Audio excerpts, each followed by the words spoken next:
What is good? We're live. We're cooking. Last episode podcast stream of the year. We're not going to do a Patreon on Wednesday. So this is kind of the Patreon for all. So appreciate you guys. It's been a good year. It's been a tough year. It's been a lot of a grind. Chev, man, how you doing? I mean, this is the end. We're on this side. We're on this side of the dirt, on this side of championships. Hopefully you won. If you didn't win, it's because you probably weren't here enough listening good enough. But hey, there's always time to fix that in 2026. Make that one of your resolutions. That's right. That's right. We got a couple shout outs on Twitter today. So shout outs to those guys. Appreciate you guys tuning in and listening. I think my recap this year was 2 firsts, 3 seconds, 2/3. And that's out of I think 12 leagues.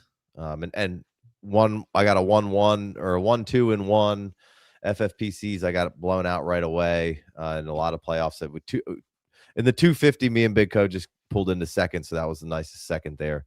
Nice. But yeah, any of the FFPC teams that I went into the playoffs or the 1-1s lost immediately outside of that 250, just limping in. And so, but for the most part, the teams that I expected to do well did well. And some of those teams were teams that I didn't change a whole lot from last year and either were first team out or didn't make the playoffs. And that's just kind of how this ship rolls, right? Man, you could be to that point. You could be, number one in points scored, 1 seed all the way through. And if you just run into a buzzsaw, you run into a buzzsaw. And then the next year, you're like, oh, yeah, I'm ready to roll. And then one of those key performers, like if you had Lamar Jackson last year, he was awesome. Had Lamar Jackson this year, he completely screwed your lineup. Yeah. So, yeah. And then 2 years ago, Lamar Jackson was terrible again, hurt, not there, right? So right. It's in Dynasty. Lamar Jackson's a bad asset? No. It means when he's there, you're probably going to win if you got a decent team. It means if you're a serious player, you understand that you should probably go try to at least kick the tires on what the price is right now. Great buy low. There's some chatter even in the Ravens organization and the Baltimore Sun of what's going to happen with Lamar. So go shake that tree. See what's up with that. First buy low of the offseason. Lamar. Can we talk about that for a second? Sure. How fucking stupid is that? How fucking stupid is that? That they're like, oh, well, this one time he stayed up playing video games real late. It's like, man, you're talking about the dude who saved John Harbaugh or Jim Harbaugh, whichever fucking Harbaugh it is. John, not khakis. Luke, he Peter, saved Paul, his job. He got you to the 1 seed. He's won 2 MVPs. And up until Derrick Henry got there, his best player was Mark Andrews or Zay Flowers, if you want to go Zay Flowers. Sure, good players, really good players, but this is a transformational guy that we're talking about. And then from a fantasy perspective, he literally transforms. He transformed your lineup. But also, this year he sunk you. So do you panic? Do you feel like, oh man, I should get out of this? Do you do the dumb shit that the Ravens as an organization are doing right now with all these leaks and saying that, oh, well, we maybe he could have played and blah, blah, blah, blah, blah. You know what? I caught an interesting tidbit today on Rich Eisen and Albert Brewer was on there, and I didn't catch a lot of the show today. But what was interesting, he did bring up kind of an interesting point is Lamar doesn't have an agent, and there's no, usually that's kind of what the agent kind of goes to bat for the player in those situations. And it's almost like free game and Lamar's not really like that, where he he was kind of referring he kind of more so keeps to himself in that manner. And so it's almost like the press and people and whoever wants to can kind of go out there and, for lack of a better term, smear the name, because the agent doesn't really exist, where that's usually where the agent steps in and says, no. We're going to throw out all the good stuff now. And then John Harbaugh in his press conference, as much as went and did a really long thing of saying, hey, this is why he couldn't play. This was the injury, which John Harbaugh doesn't normally do. So just to, on the other side of that, as dumb as that was, those are kind of were two interesting things that I took away from just happened to stumble upon today that I did think were very interesting. Yeah. And like, Didn't mean to cut you off there, but no, I mean, I hadn't heard that. So, I yeah, didn't see the press conference. So that's really good to hear, because it being any of this being a smear campaign on the behalf of John Harbaugh is complete and utter nonsense. yeah, Like, you were on the way out of the door, buddy. Super Bowl and all. You were on the way out of the door with Joe Flacco at the helm. And then you drafted you put a first ballot Hall of Fame caliber quarterback in there. And now look at what's happened over the last 6 or 7 seasons. Every single time he's healthy, he's in the MVP conversation. yeah, right. And, that's with a head coach who's blown more double-digit leads than any other coach, fourth Woo! quarter double-digit leads than any other, coach in NFL history. So, Shots fired. like, what? In all seriousness, man, like, why can't we just be normal when it comes to Lamar? Like, I Yeah, just no, we really can't though. It's and it's crazy because as soon as the things don't go the way that the MVP caliber, there's a problem, right? And it's the same thing when we had the contract thing. But again, I think the agent thing is real. When he said that absolutely, at all, because the contract thing was the same way. There was no agent, and there was a lot of BS, a lot of mudslinging, a lot of this, that, and the third. And it was like, well, that was kind of a part that once he said that, it kind of refreshed that. So, kind of moving forward, we are going to talk, a little bit dynasty rankings throughout. But again, this is the last show of the year. Have some fun, enjoy, the fruits of the labor here, and then get into 26 and hammer these rookies out and start talking about all the values and whatnot. But Lamar still in the top 3, 4, 5 of quarterbacks. yeah, Correct. Like yeah, it's Allen, it's May, and then it's, is it Lamar? Is it Mahomes? Is it who's ahead of Lamar after those two for you? Anybody? nobody, nobody. I Yeah. mean, there's the rushing upside is, Jalen Hurts does it on the back of touchdowns. Lamar does it on the back of, I'm going to give you 900 yards pretty much every single year and like 6 touchdowns, 4 to 6 touchdowns. Only we could get him to score more touchdowns on the ground. But again, 65 touchdowns to 10 picks the previous 2 years. Like, let's be serious here. Let's Yeah. be serious about being serious here. If Joseph. you can go get this guy for cheap, please do it. Cheaper Yeah. than what it would cost. The first buy low of the season for sure has to be Yes. Lamar Jackson, followed by Patrick Mahomes. Yeah. Jaden Daniels, Joseph says, "What's up, Joseph? How you doing? Where would he?" And there's some people who are now Jaden Daniels injury prone and they're out on him. I think that'd be the same mistake you were making with Lamar.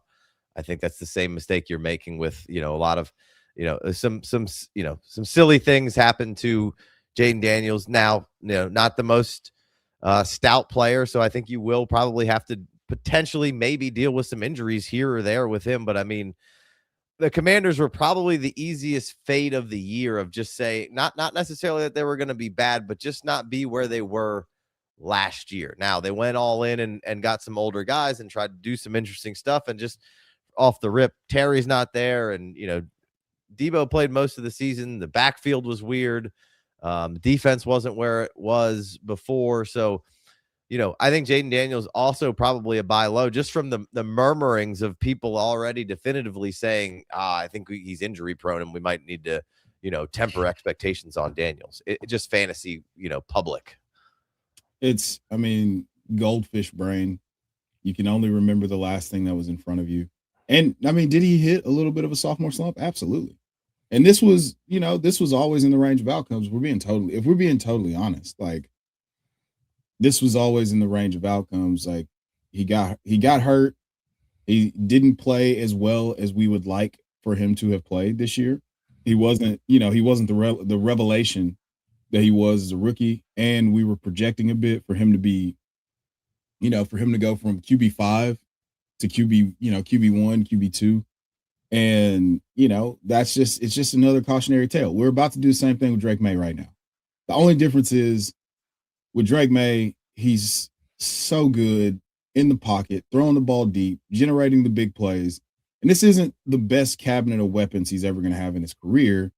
So maybe they go out and sign a George Pickens, and give him a true elite alpha wide receiver in in a system that's got guys already. Stephon Diggs is locked up for another 2 years. We're going to do the same thing with Drake May. So, you know, again, this is another opportunity to go buy Jaden Daniels, and almost assuredly he'll be better than he was this year just by being healthy. Yeah. So, Right. it's a massive disappointment. But look, man, that's gonna happen. There's things that you just can't account for. Like, oh man, this dude's gonna have his elbow twisted, twisted at 90 degrees the wrong way and miss some time, or he's gonna, whatever the injury was early in the year, his hamstring or knee or whatever it was. Like Mhm. sometimes you just lose seasons to injury, man, and it sucks. But then you could just be excited. It sucks because you got to wait for the extended bye week to be over. And we're about to go February to August with no real football, and just people are going to start making weird takes again. So this is Yeah. we did this with Chris Olave.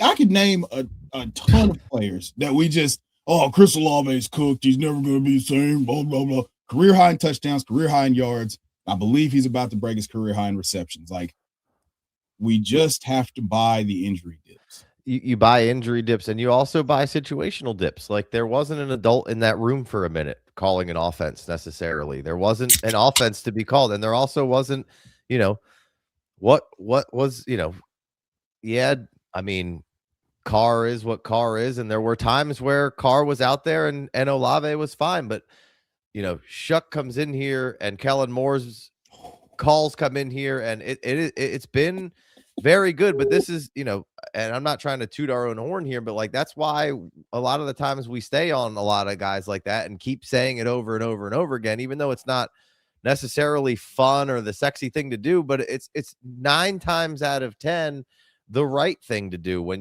because you kind of already know. And Big D says, JD already behind May in startups now. Absolutely. I think Yeah, May's, probably going to be the first player off the board in a lot of yeah, cases, or Allen, but those are going to be the 1-2 all off season long. Right. That's yeah. just what it's going to be. And Jaden Daniels is honestly, probably going to end up, and Sleeper's ADP is all messed up right now. I promise you, we'd be doing a startup right this second. Yes. Because we'll be back on that as soon as they clean that up. I've been all over the sleeper chat. When we fixing this, boys? All right. Listen, Your I don't your know. boy's got an itch. He needs scratching. But yeah, no, I think absolutely. Daniels is probably going to be an end of the first round player. I think. I hope that he's at the end of the first round. I really do. Because, like, he's got all the stuff, right? Yeah. He's got the rushing upside. He's got the coordinator. They traded for Laramie Tunsil. We didn't get to take advantage of any of that because he's just hurt all the time. But again, he's awesome. Right. He is awesome. Okay. Like, you just cool your britches. There are people who are saying, oh, he's injury prone. Oh, he can't make it through like a pure progression system. First of all, that's not how Cliff Kingsbury does things. And more than likely, they're going to run it back with Cliff Kingsbury again. So you have year 3 of continuity with an upgraded offensive line. I don't know what they're going to do in free agency, but if you just add a healthy Jaden Daniels back into this, and then, I know people were just absolutely raging in the comments when I said Jadarian Price in that mock draft would be the 110 if he went to the Commanders. Like, if we add those, like, if he's just healthy, he makes all of that so much more valuable. Like, how much better do you feel about Terry McLaurin Right. if he's healthy, if Jaden Daniels is healthy? Right. Oh, gangbusters. Right. You know, And we saw in very small glimpses, not even with JD and Terry, just Terry being out there and what that could do for that offense. And then, like you said, I mean, you put an established running back in there, and Krosky Merritt was somebody I wanted to talk about tonight for sure, of just kind of like, kind of finishing hot and seeing what we think of him. And it's to me, it's probably that's, if you can sell now, sell. They've got to do something in the draft. And maybe they think Krosky Merritt's the guy, but they went through this whole season of just a jumbled mess at the running back position for the most part, and not being able to get the right guy in at the right time. So putting, to me, dynasty wise, it seems like JCM would be, if able to sell, can we sell? Yeah. I mean, that was like him and Brashard, I alternated between them being my auto fourth round selections. Mhm. So if you can move JCM right now, especially coming off that huge performance, like let's go ahead and hey, if you can get a second, get a second. All right. If you can get, if you can take a profit, if you get 2/3, like maybe that's where I draw the line. But Yeah. again, this is a guy who's displayed that he's clearly really good at football. It's just we don't have the draft capital or the security or the gumption to assume that they're just going to hand this backfield off to him. If they do, that would be awesome. But I Right, don't think that's and excuse me, I don't think that's going to happen. just because something didn't happen doesn't mean it won't, and I think that's something that we really struggle, especially once the offseason hits in Dynasty, something that we really struggle with. We're just playing the revisionist history of what just happened and not why didn't this happen, and there's a myriad of reasons why not, and I'm not saying that it can't happen for Krosky Merritt, but if we wanna bring the draft capital police out, we could do that. That's not something that Krosky Merritt has, and he's effective down the stretch here, and maybe that's awesome for next year, but I don't think that's enough to keep them from saying, hey, we need to at least bring in somebody else, whether that's a second round pick or not. I don't know. But looking at some trades for Krosky Merritt right now, just trying to see if there's anything fun out there. But he's got Dallas, which Dallas's run defense has improved over this stretch. But like, here's a 27-2 for Merritt. Here's Torrey Horton. What do you think about that? Would you rather have Torrey Horton or Krosky Merritt moving forward? Give me Krosky Merritt. It seems we're both big Torrey Horton guys, but I tend to agree there. Let's see here. These are all kind of old trades. That was 5 days ago. Krosky Merritt and Travion Henderson or JT. Yeah, give me one. I've grown extremely bullish on Travion, so just give me Travion. Give me Travion. Big D says Horton by a mile. Look, I like Horton a lot, and I think in the long run, that's probably the answer. It's probably us playing the hits right now. We haven't seen Horton in a while. He's injured, and Merritt's ending the season strong. So we'll kind of see how that goes. Let's throw some questions. Go ahead. If we could create a path to Torrey Horton getting 95 targets, then we can talk. Right, which it's not out of the realm of possibilities that could be possible if Cup moves on and well, shit. No. We don't know what Shaheed's gonna. Cup was 3 for 45. Like, this is year one of a 3-year deal for Cooper Kupp. Right. Well, yeah, and I don't know how long that that's what I mean. Like, how do they wiggle out of that? Can they wiggle out of that? But I mean, he's in Seattle. He's also a Seattle native, so yeah, like he can ride off into the sunset there. Yeah, shouldn't have paid him that much money. All right. Yeah, there's some Marv and Michael Wilson questions in there. We're gonna get to that. So I see you, Tyler, and I see you, Rendog, what up? Joseph says, is injury prone a real thing? I brought Pearsall. He's likely the wide receiver on the Niners, but I'm concerned. It seems every catch he stays on the floor. Well, I don't believe that that's necessarily really a thing. It has happened in the past where people are unlucky, and I'm sure there are people who are maybe more prone to having bumps, nicks, bruises, what have you. There's also probably some softer people out there. I think Ricky's problem currently, last year you could just take that and crumble it up and throw that out. That's a wild one. This year got hurt, and the reason he's been laying on the ground currently is because he's not 100%. Right. And so what is going on with him is a tough thing to deal with when you're a receiver putting your body on the line, like I think he does, regularly. I think it's a good buy from you. I think Pearsall not even at 100%. We've seen him be able to cook. It gives him some speed. And they add another weapon in that offense, maybe in the offseason potentially. So, I don't know what your take is from, being somebody who played college football at a fairly high level. Do you think that that's a thing throughout your life and time of, obviously, I think nutrition, health, how you take care of yourself, all of those things have to weigh into some regard of that, right? If you're not, if you don't care as much or you're not, but there's also,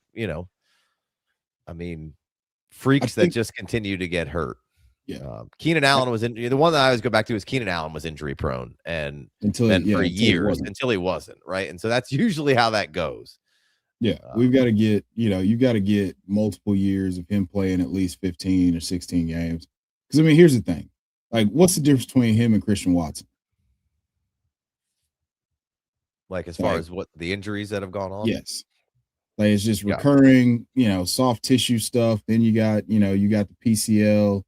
Like, it's just little, like, this is a very talented player, very clearly very talented player.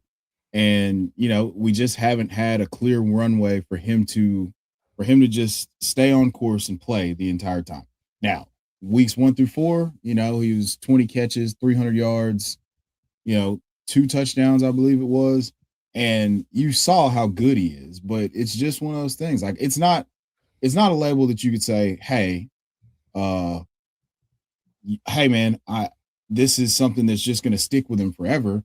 Like, you got to keep turning the dials as a professional to say, all right, what can I do to put myself in the best position? And some people, man, to be honest with you, there's some people whose body just doesn't like football. Like Bob Sanders should have been a first ballot Hall of Famer. Body hates football. He's out after 6 or 7 years. Like, it just So happens. would you say that there can be an injury prone kind of thing, or not really? I can't say injury prone. I just Unlucky.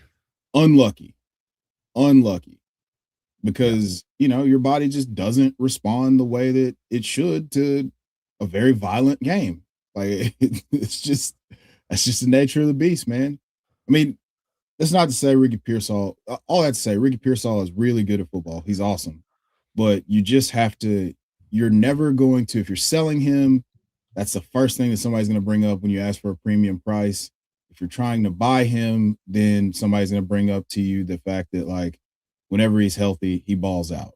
Right. And I would say he's a buy. So if you bought him, great. I think Mano Mitch says my late season startup week 14. Jaden Daniels went 109. Lamar went 112 fire value. So there's at least a real life example. Shout out to Mitch, always holding it down in the Discord. Appreciate you. But yeah, Ricky was on my list of guys to kind of talk about, kind of catching fire, a little bit late, having some highlight plays, and island game highlight plays are like times 10. And we've all seen that now multiple times. And Brock playing extremely well.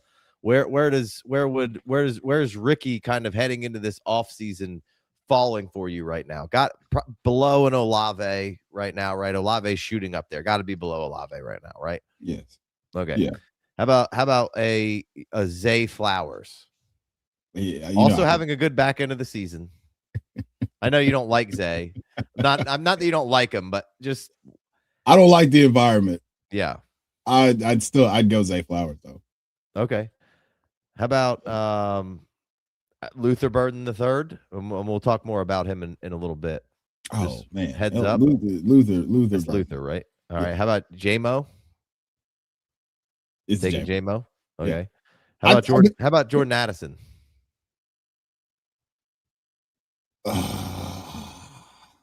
So if you remember, I had a bold prediction where I moved Jordan Addison and Jameson Williams into like the top 16 of my dynasty rankings at wide receiver. It didn't work out. It didn't work out at all for Jordan Addison, but that's mostly because JJ McCarthy's been trash. But yeah, Pearsall will be behind Jordan Addison for me. I'm just hoping against hope that they trade for Mac Jones or something like that. Well, seems like they need to do something. I think I would have Ricky ahead of both Flowers and Addison. I do think he's their number one ahead of Zay moving forward. I think just because I do think that I like the environment a little bit better. Like you said, no. I like this. I like this because, and I still have Zay very high. This is basically like wide receiver 25, 26-ish. So, and I haven't completely adjusted my ranking, so they may be a little lower than that. But I see the vision because, I mean, traditionally a Shanahan X receiver has been very profitable from a fantasy perspective. And the fact that they can, line him up out wide, the fact that he can line up in the slot, I do feel like there's some upside there, some untapped upside. Like, you're seeing flashes of it right now. We've seen bits and pieces of it, but I don't think we've seen the whole picture yet. I'm with you. That's what I'm saying. And Zay says, listen, if it was as consistent as it has been here for the last little bit of Zay, regardless of who's been kind of the quarterback and parts of the season, then it's Zay by a mile. And I think Zay is the better player athlete. They play the game a lot differently. Yes. I like both players a lot. Zay's, Zay's and Burdens and those guys are my Achilles heel. I love them. Concepcion is going to be, I don't even have. I got to go back and watch the all 22. I already know what it is. He's gonna be my guy. Like, and I know how he plays. I know how he operates, and I love those guys. And Ricky gets it done differently. In the shower over fucking Kevin Concepcion. Yeah, Ricky gets it done differently, but I think it's a great fit. And I don't even think we've seen he's fast. We haven't gotten to see that part of it fully. I don't think either. So hopefully he can stay healthy. Hopefully he's good. But I'm trying to find somebody else. How about I guess would you take a Ricky over a Jaden Higgins right now? Yes. Or would you? Okay. Yes. Same. Okay. Yeah. I mean, here's the thing. You just hit the nail on the head. And when the wheels started turning, I was like, okay, all right. Wait a fucking minute. Yes. The Shanahan X, going back to Julio, you got Pierre Garcon when he was in Washington with his dad. That role is super valuable. And you just saw it be extremely valuable with Brandon Ayuk a couple years ago. And then they kind of changed the way that we talked about this a long time ago. But you guys, Casey's a 49ers fan for anybody who doesn't know, or if you're new here, whatever. We talked about them changing the way that they play mid-season last year. And that kind of change has borne itself out over the course of the season. Now, it happened a bunch with Mac Jones. So, full season Brock Purdy doing this is probably pretty incredible. But they changed the way that they play. And now, those guys are going to have Juwan Jennings career high in touchdowns, if I'm not mistaken. He's out the door. So you really don't have I don't think Juwan's I think Juwan wants some money, and I don't think they're going to give it to him. Right. So he's out the door. Ayuk's most likely out the door. That leaves you with Pearsall.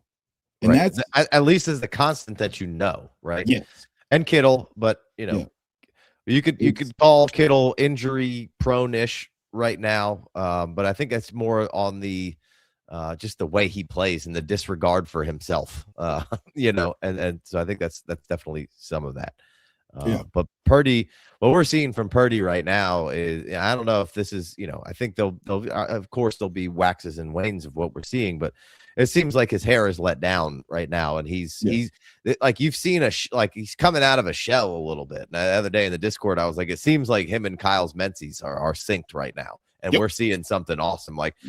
Kyle's brain is just inside of Brock's head, and he's operating with him on the sideline, and now we're seeing a floor of Purdy moving around. And we've got a website that's launching here soon. We're fixing a whole lot of problems that we have with it, and there's going to be some crowdsourced rankings, and hopefully by mid-January, end of January, it'll be out. But I say that because I've been swiping on Brock Purdy a lot, and just seeing where is Brock, if this run that he's on continues, how high can Brock Purdy be coming into, now that the Avengers aren't there anymore, and we can lose all the bullshit things that people who don't actually watch Brock Purdy play? We got a little bit more of a rushing floor. He's got some swagger. Where is the line? Right now, moving forward into next year, I think a lot of people are going to go the opposite direction. But would you rather have Jackson Dart or Brock Purdy?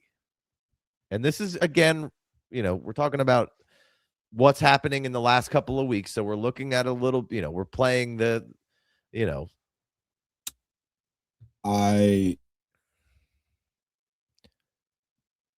safest thing to do, well, I'll say Brock Purdy, because Brock Purdy is going to be cheaper.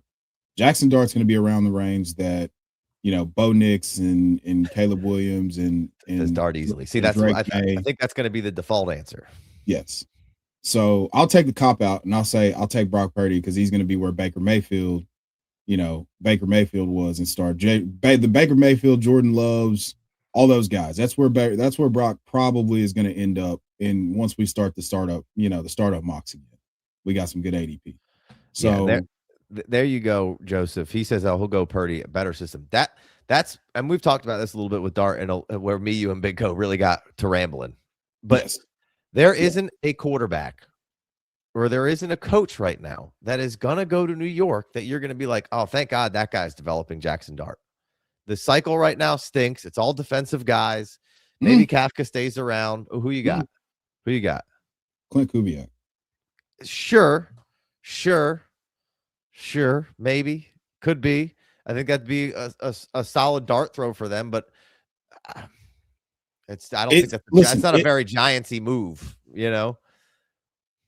Think about it, man. It's kind of a again. This is all kind of moot if they don't fire Joe Shane too. But I I think think they're they're. I going think he's to. running. Do you think they're going to? Yeah, they Okay, got it to. feels like they're running it back. It feels like they should. I don't understand how. I don't. They don't like firing people. I, They're I the Giants. That's the way they see I mean, themselves. well, then they should have fucking fired Brian Daboll. Well, you feel better about I would feel better about Dart going into next year if Dayball was still there. Although I think that train had run its course, right? Somewhat. I think for other people not named Dart in that organization. Oh yeah, And now, they were we fed haven't up. seen Dart with neighbors, so that's going to be a positive. And I'm sure they're going to dump some resources into that offense. He's awesome at running around. But there's also you got to take into a little bit of a which I don't love to do this, but like he's putting himself into harm's way a lot, and doesn't seem willing to change. And maybe you'll get that beaten into him a bit, but whilst the rushing upside is very intriguing and we love it and we love the floor and like can he be Bo Nix? Yeah, You think so? Who's yeah. who's going to usher him into that? Clint Kubiak. Yeah, right. Well, that's what I'm saying. Everybody else is I is mean, uh so you you know, got there's a couple. I There's just hate I hate this cycle for all these quarterbacks developmental wise. Like it sucks that they all need it and I think Dart's great and Dart's been so much better than I thought he would be. And so I'm not trying to hate on Dart by any no, means. no, It just this is what we do and it's like then we point at the cool what's wrong with that guy and it's like well nobody's fucking showing him what to do or how to run a system, you know? that's it. Like that's the belief and that's the buy-in that you get, like the hopium that we have in Dynasty, right? Like we do this, we're all guilty of it. I think, you know, once you become more seasoned and you've seen enough of the same movie where we probably got up, it just it lands where you want him to take a step forward. I mean, I was arguing with this fucking dumbass on Twitter saying that Jackson Dart's a top 2 dynasty quarterback. That was back in like week 10 or 11. The Jackson Dart's top 2 dynasty quarterback. I was like, you're a fucking moron. He Okay. could be potentially. It just doesn't make sense. Like, make it make sense to me. Okay. What does he do better than Josh Allen or Drake May? Mhm. Or What does he JT do better Daniels. than Lamar Jackson? Like, we got to talk about real Right. football stuff and not like, That's an inflammatory statement that somebody felt because they're either a Giants fan or they like Dart or whatever. That's fine. You can like Dart, but just to go up there and throw him in that's a wild statement. But John and Gruden and Dart would be awesome. oh my gosh. That's what Oh my CB, gosh. I And don't know if the NFL is done blackballing Gruden or not. I don't think no, so. this they haven't settled the clash. Yeah. That's the Yeah. thing. People got to realize until we get news that he has settled the lawsuit with the NFL, he is not touching an NFL field. And guys, we got to remember that he is still getting paid a 10-year, $100 million contract from the Raiders. Mm. Raiders are Like, paying a lot of coaches right now. yeah, they're paying 3 coaches right now, man. It's not great. Yeah. But all that to say, and we've ranted about Dart, like Dart is awesome. We neither one of us were big Dart people, but then he comes out and he's doing all the stuff, like all it translates. So like it's hard not to put the hopium on him and say, hey, that guy's gonna take a step forward. I mean, the only I guess Grant Yadinsky, the Jags offensive coordinator that's down there with Liam Cohen, That's what I think those are the straws. Those are the things, the things that people are going to start pulling on as these the high guys scoring offensive coordinators. who yeah, right. Who just it's always, they've robbed the Shanahan and McVay tree dry to where they have to wait a minute for something else to percolate. Yeah. And the Kubiaks are somebody who's being, kind of in that vein. But like you said, that's a good call. Like that's what the Liam Cohens of the world and those, like, who's on their staffs now, right? Throw a couple more out there. What if Shane Steichen gets fired in Indy? Oh, or Stefanski. Yeah, Stefanski gets fired. Stefanski's most likely gone after this year. In Cleveland. I think they give him one more. I don't see how they can if they're gonna do this song and dance with Shador. I don't think he's gonna stick around for it. Bengals got to fire their coach. No, they're not gonna do it. I got to. He stinks. They're not gonna. I don't even know if he stinks. I don't. He needs to go somewhere else for a minute. He's not good, bro. Yeah, he's just not. What? But he's good for their running backs. The Giants would have to do something like you're almost suggesting, where you hire the good defensive coach and then you bring in the quarterback coach from, Jacksonville or wherever to promote him to OC. So you put somebody who needs a chance, like, if you could, I don't know exactly which Kubiak where has what role. I know one is the OC. I was about to bring that up. I was gonna say y'all got Clint's little brother Clay on the staff there, right? And I don't know if he's ready to take that step forward, as an offensive coordinator or a head coach. For sure not a head coach, but like maybe he comes forward as an offensive coordinator. Was he not like the quality control or quarterbacks coach last year? Yeah. So, Greasy's you're right. The quarterback coach it stinks. Say it again. Greasy's the quarterback coach of San Fran. Oh, okay. Like I don't think he wants to go anywhere. Yeah. No quarterback? Yeah. Nice. Old ties over there. That's kind of good old boy network. Yep. I mean, like their get-togethers got to be crazy because there's just the amount of ball knowledge that is just taking place whenever they just casually talk shop is like more football than we will ever. They'll just casually drop some shit that would be like just. They've just got generations of football to be. It's just too, yeah. It's phenomenal. So what if they hire? I doubt that maybe they do it, but what if they hire Flores and then they go grab a guy like they go grab Clay Kubiak? Or like, I think that's the path that a lot of these teams need to be exploring right now, because I don't think there's a great offensive mind to be the head coach. And I just feel like putting those guys that you're pulling from those lower level ranks all the way up to that spot, and it has worked out from time to time, but I feel like a lot of those guys need another run or two before. And a lot of the times it has worked out horribly to be like, they weren't ready to manage more things than an offense. Right. That's a tough thing to be able to do that. So, all right, let's bounce back. I know you have a couple of guys you want to talk about. The chat had brought up Wilson and Marv. And so, we can talk about this card situation a bit.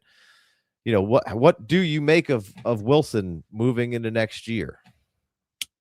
What do you do? Season. It's bag season for Michael Wilson. So if they're gonna continue to target him, which again, now that Petzing's offense can function from the pocket and they're relying on timing and all that stuff, like it seems like Jacoby Brissett and he have a really strong rapport, and I don't think they're going to be able to get high enough. I don't know what pick they have right now. I don't think they're going to be able to get high enough to get an important quarterback. So, if they fire everybody there, I don't know, man. That's the part that I've been trying to piece that together, because that's the most important piece. Jacoby's not the long-term answer. He's probably not even the answer for next year. So you got to figure that out. Then I saw the thing on Roto World, which, I mean, even though they're garbage, like, what if the new regime runs it back with Kyler one more time? Just because it's so expensive to get rid of him, right? You think everybody's gone there? I don't see how they couldn't be. I would think so too, but it's just a bad cycle. And this will I feel like you're signing yourself up for the same thing you had, that you just did with Gannon. and you know, I don't know, I think but that's what I'm gonna sorry. do. I think that's what I'm gonna do this weekend is try to figure out who the fuck is where and what we could possibly be looking at during this coaching cycle. Joe Blanco says Malik Willis, Daniel Jones in 2025. The problem So is I don't know that I want Malik Willis if well, we just don't know what the system is going to be. But if we say the Cardinals don't clean house and Petzing is running the offense, I don't think Willis is the guy that you want running that offense. Although it has been a lot better. What we're seeing him function in LaFleur's offense is pretty good. see what I'm saying? Like, hey, we can't again, you can't judge one. I'm pretty sure if you said fucking you stood the offensive coordinators that he had in Tennessee, Todd Downing, and whoever else we had, I forget. It was just bad. But that motherfucker couldn't coach his way into a house and if you put him in the kitchen. Like it's just bad. So I man, I liked Malik Willis. He played for my high school head coach, Hugh Freeze. So I've always kind of been partial to him, and I know how hard Coach Freeze is on quarterbacks. And if you fucking survive that, you can probably you can be mentally strong enough to do stuff like be a bust and go start and play really well in some games. I think Malik Willis is, you know, he could be next year's Mac Jones or Daniel Jones, or he could start somewhere. I mean, I think so too. I think we've seen enough to be like, okay, there's some. He did just get injured right at the end of that last yeah, yeah, last game. I don't know how serious it was, yeah. but Like, what if the Jets run it back with him? I don't know how the Jets don't clear house again. I don't think the I don't Jets think will. they're gonna. Um, and yeah, you should probably get another situation, But that's you guys are throwing a lot of stuff at us right now. Yeah, Cardinals need to clean house. The defensive head coach is dead. No, I don't think the defensive head coach is dead. I just think if you have a quarterback issue, that's a tough road to go down. Like, look at what Seattle's doing right now. Yeah, Great and you're gonna defensive get head some of the coach, yeah. and You're gonna get some of the old. I ain't mean to cut you off. no, You're gonna you're get good. some of the old school retread head coaches back in the cycle too. Like Mike Mike McCarthy's getting McCarthy. the Tennessee job, I think. You shut No, your mouth when you talk. I think so. Um, Fields or Willis in Arizona. You got to go Willis at this point. At this point, I don't want anything to do with Fields in Arizona. If you Bro, got the, I you know, I'm again, so much of this hinges on what they do from keeping the coaching staff or removing the coaching staff, because then we have to make a decision on which quarterback fits that situation a little better than what's going on. And if they do, then maybe you do run it back with Kyler one more time. If you have a more spread style offense and, kind of what you saw early on with Cliff, then maybe it makes sense to give Kyler one more go around and then everybody moves on, right? Because I don't know what your other situation is. If you don't clean house, then you almost cannot go with Kyler again. there is nothing I want less. I want to see Kyler somewhere else, but I just don't know if it works, man. I don't know that he ever got back whatever fearlessness or reckless abandon that he had that made him so good for fantasy with his legs. I don't know that he gets that back. mm-hmm. Also, just thought of it. Cowboys offensive coordinator who doesn't call plays, Clayton Adams. We talked about what a difference he would make in the run game. I thought it would be Miles Sanders. It turns out that Javonte Williams, career high across the board and everything. That dude's probably going to get some interviews. Wasn't he Somewhere. just in Arizona too? Could he be Arizona? Wasn't he the offense? Wasn't he in there? He was the Clayton Adams offensive. in Arizona? He was the offensive Line coach. Offensive line coach in Arizona for basically since Petzing got there, and they've had one of the best run games, and now the run game shit this year without him. And so CVBG3GO says Rip Cardinals wide receiver is Kyler's back. See, this is like, again, if the system changes to something more of like what Kyler is attuned to and wanting to do, not to say that they're going to be any good or Kyler's going to be awesome by any means, but like this is clearly just what was going on was not a fit. He can support receivers. We've seen it before. Yes. We just, in what was going on there, that just wasn't it, right? And like you said, maybe he's lost the mojo. Maybe he doesn't want to be great. Maybe he's just good. He'll get another contract. He'll go somewhere else and play because there isn't 32 good quarterbacks. Simple as that. Yep. Uh, and maybe somebody will get it out of him, right? Maybe who knows? But Golly, um, I really hope that they don't. There was a buddy of mine, this was mid 2024. He was like, Kyler Murray, in the next 2 years will probably be the starting quarterback for the Minnesota Vikings. And I was like, because I feel like he's good enough to where he can make it work with Kevin O'Connell, mhm. but also, ugh, if it doesn't work, it's going to be ugly, and you're going to have him up there doing his little pompous ass press conferences. Well, I couldn't have been undefeated in my high school career, and I couldn't have won a Heisman at the University of Oklahoma, and I couldn't have been the number one overall pick. Like, bro, shut the fuck up and just throw touchdowns, man. Yeah. Please. Yeah, I mean, we need we need to see the spark come back for Kyler. I will fantasy wise, I have no problem reinvesting at whatever the cost of Kyler is in this go round, because when he plays, fantasy points will be scored. Will they be scored at a QB1 level anymore? Probably not, but they're probably still going to be fine. But Michael Wilson to me is probably like, if you can sell, probably sell if the price is good enough. And then What's the price though for you? yeah, you see, I don't, is it at this point is a two? Would you get rid of Michael Wilson for a two? No. Because you would have been laughed off the face of the earth week 1 through 6 for a second for Wilson. Right. Like, if I've got him, I'm gonna hold. I'm gonna hold for, if I can get any kind of one for him, I'll do it. Otherwise, I'm just gonna hold. Because again, next year is bag season for him, and he's proven to you that he can play football, and the staff So he signed clearly till believes. 26, right? Yeah, this will next year will be year 4 for him. So, like, he's a second. I mean, he was a 4th round pick or 3rd round pick, whatever he was. He's only got a 4-year contract, and he'll be playing for a contract next year. And he's done everything that you want to see him do to invest in him. But if I have him, I'm not selling for less than a first. Okay. How about, like, all right, Jacoby just got moved, got signed. Would you sell Michael Wilson for Jacoby? For Jacoby Myers? Yeah. I think I would. I just feel No. bad. I feel like I just know what I'm getting for the next year or two with Myers at this point. The reason that I Where I'm wouldn't. unsure with Wilson. Well, like you're saying, he could go somewhere else in a year and he be a guy who you feel good about. It just cards. That gives me the yucks right now, Right, right? right.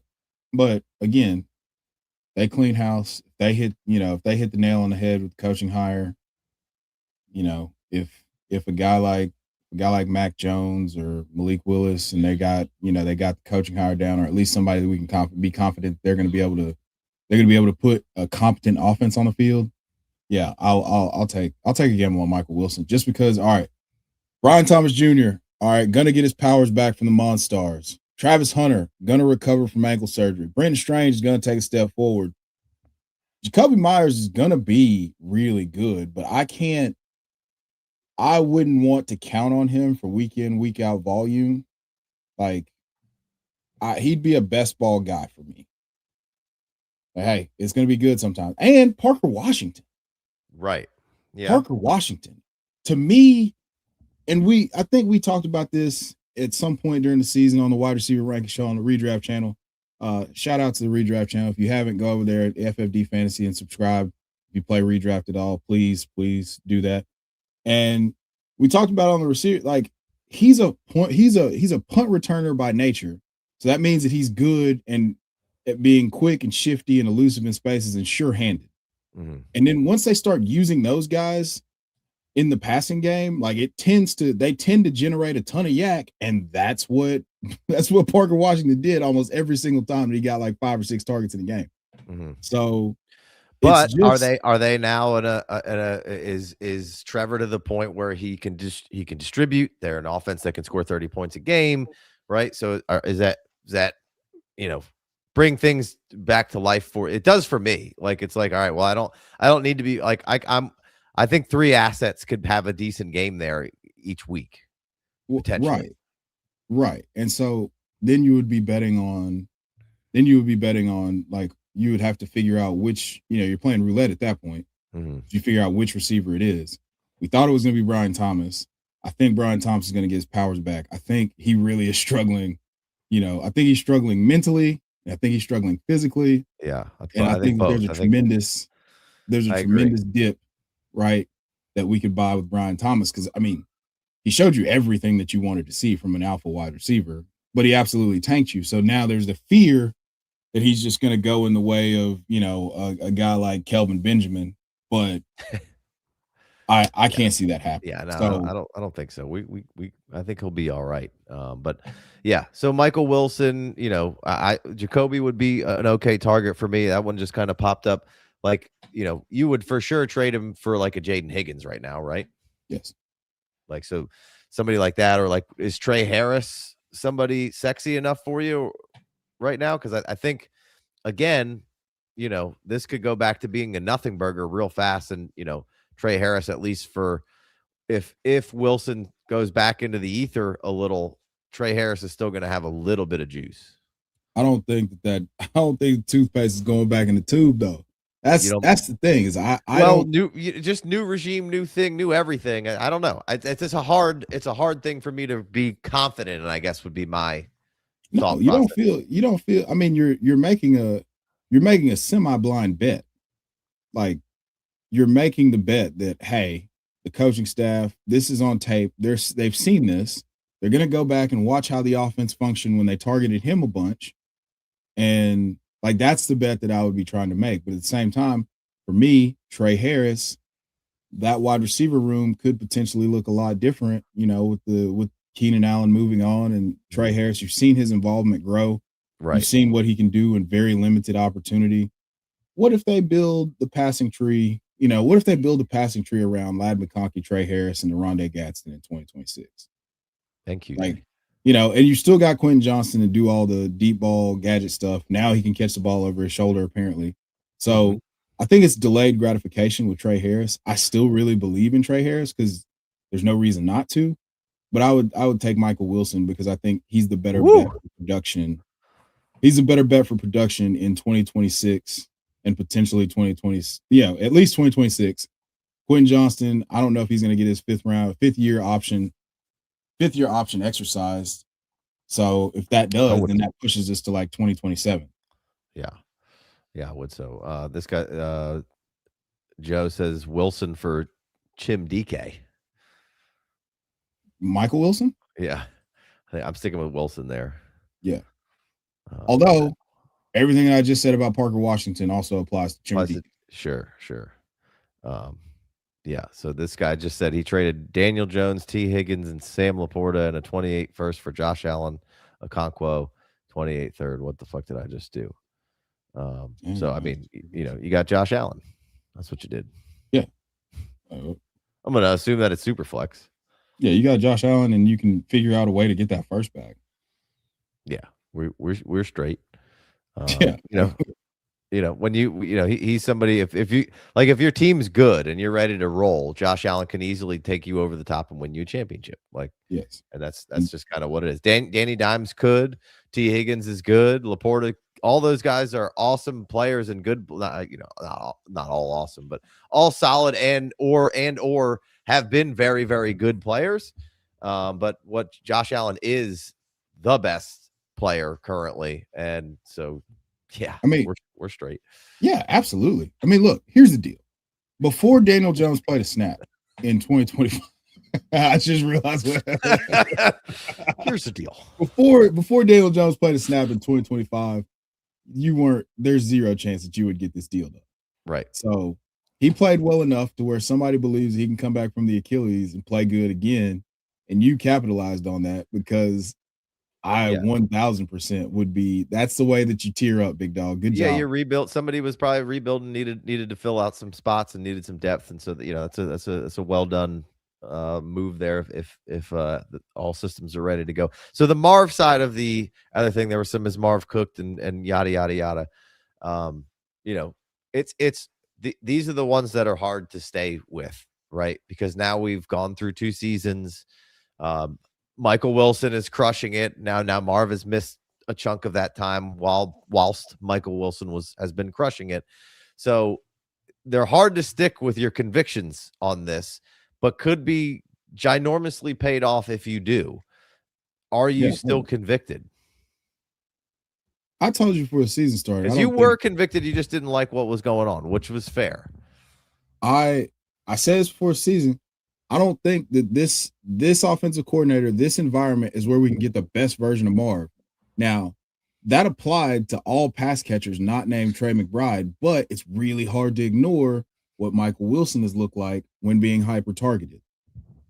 So the question is, can you create a path to where Marvin Harrison Jr. is able to command a target share like that? Mhm. And it just hasn't happened over the course of 2 years. I mean, is 11 targets the most targets he's ever had in a game? I couldn't tell you, but Like, I mean, they were talking about. I know they were talking about the Cowboys game. I think he went 6 for 66 and one, or it was a Seahawks game maybe. Where it was like he got 10 targets, man, and that's the most targets yeah. and he's ever had in a game. And Well, like, there was a game after that where he had come back from an injury and then was 6 for 66 again. yeah. With Michael Wilson and Brissett. Um, but So, then but I mean, then I think six he for went out again. Sorry. 66, Yeah. 6 for 66 compared to what Michael Wilson was doing. It Yeah. makes you. It's like, why is this not happening? But there was also times when Michael Wilson and Marv were both out there when Marv sucked, you know, took Michael Wilson out of the equation as much as we had seen. So it's just that's a weird one to put your finger on exactly what was going on. But like you said, I mean, you can't put that toothpaste back in the bottle there. Michael Wilson has been good. He's always been a good receiver. It's just Yes. there's been, it's just kind of almost like, Marv. He just didn't have the draft capital. Obviously, Marv is, I'm not comparing the two as far as what the talents are, just like there was no volume going his way, right? And so Yes. the volume goes his way. And in the system, there's an adult quarterback in the room who can run this particular system and get it downfield where they want it to go a little better. And now Michael Wilson has turned into something. So I still believe in what Marv can do talent wise. I think, we're obviously going to see an even cheaper Marv this year, and I'm down to go down this road one more again this time, just to see kind of what happens and where this plays out, because there's too much talent in there. There's too many good parts and pieces. We've seen, unfortunately, what would have been really nice is through this entire stretch of Brissett, a healthy Marv would have been in there, right? That would have Yes. really helped to kind of at least just easing the tension, baby. Just that would have just broke that a little. Yeah, that also the Bucks game where he was 6 for 69 and left early with an injury.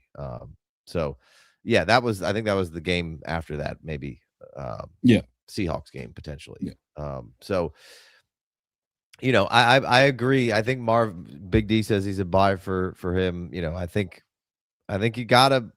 For me personally, because we let it off with this, and I'll kind of say it again here, is just like I don't think he just got bad at football. I think I've seen some good parts and pieces of football from Marv. I just don't think it's been set up for it to be the best part of Marv. And you can put that as making excuses for Marv, or you can put it as kind of what you were saying in the beginning of the season, where it doesn't seem like all the indicators are pointing to this is the best scenario for Marv to succeed. Right. No, it's just not. And it's, it sucks. But again, if you believed in the talent, if you believe everything that everything that you were told, everything that you saw from him at Ohio State, there's no reason to just give up on it. It's just that you've got to have a little bit of conviction here and say, all right, man, well, I'm gonna triple down and I'll go buy some more Marvin Harrison Jr. Yeah. It doesn't, I think Scribbles said kind of what we said at the beginning of this, Olave this year should teach you that because it doesn't happen when we want, doesn't mean the season isn't there when the stars align. Precisely, right? But we also need to say, like, all right, I've said this a million times about Trevor, right? And now, because the situation and everything, we've had a nice little run here from Trevor, and he's running around and getting more confident, and the right teacher and person and scheme is in there, and he's growing and maybe figuring some things out. Still going to probably have some dumb bad plays and ups and downs and whatever, but like forever I was always just trying to say, look, the reason why you hate Trevor is because of the expectation that was placed on him because of the draft slot he got drafted in. Will he ever go back to that expectation?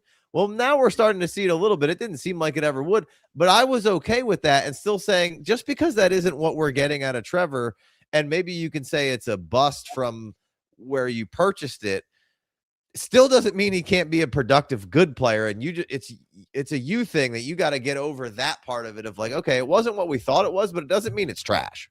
Right.